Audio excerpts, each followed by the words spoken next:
64টি জেলায় 64টি কারাগারে মধ্যে সীমাবদ্ধ ছিল না, বরং পুরো বাংলাদেশকে একটি বৃহৎ কারাগারে পরিণত হয়েছিল। সেখানে একটি দল ছাড়া, একটি মত ছাড়া, একটি চিন্তা ছাড়া, ভিন্ন কোনো মত, ভিন্ন কোনো চিন্তা এই বাংলাদেশে থাকুক তারা চায়নি। এক দল, এক শাসক, এককভাবে এর দেশ তারা পরিচালনা করতে চেয়েছে।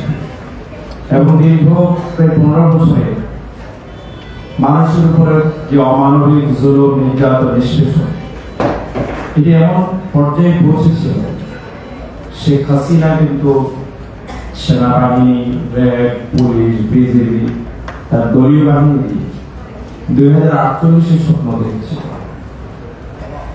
কিন্তু এত স্বপ্ন দেখার পরেও মানুষ যখন পেরেশান হয়ে গিয়েছিল, জুলুম, নির্যাতন, নিষ্পেষণে দিক বিদিক শূন্য হয়ে গিয়েছিল, আল্লাহর দরবারে তাদের আহাজারিতে তখন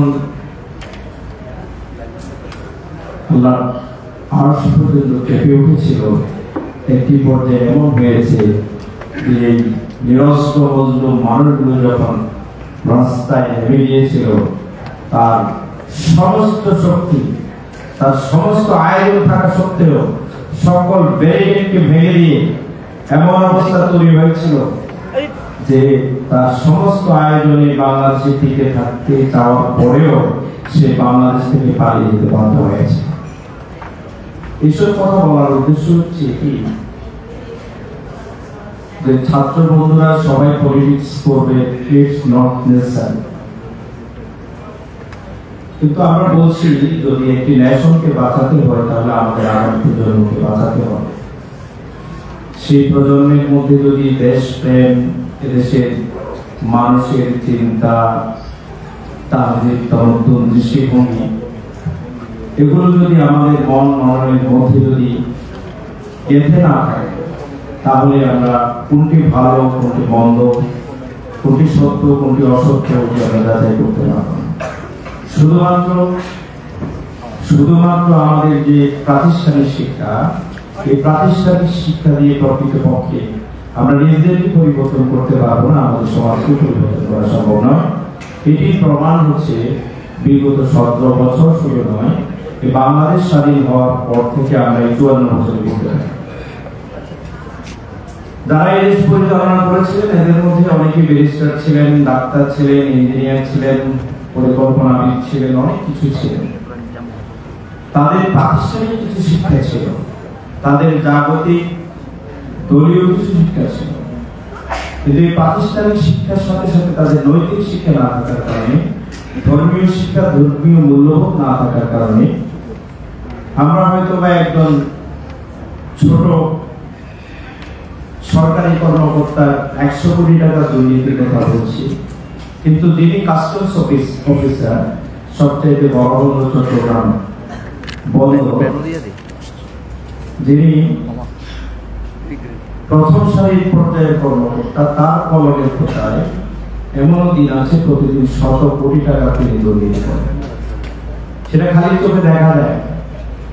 দুর্নীতি এক সময় দেখতাম যে হাত দিয়ে দিচ্ছে, এটা দেখা যাচ্ছে। সিসি ক্যামেরা আসার পরে এখন দুর্নীতি কিন্তু হাত দিয়ে হয় না, বলছে যে বাজার থলে দিয়ে এটা জায়গা মতো রেখে দাও। দুর্নীতির কৌশল পরিবর্তন হয়েছে।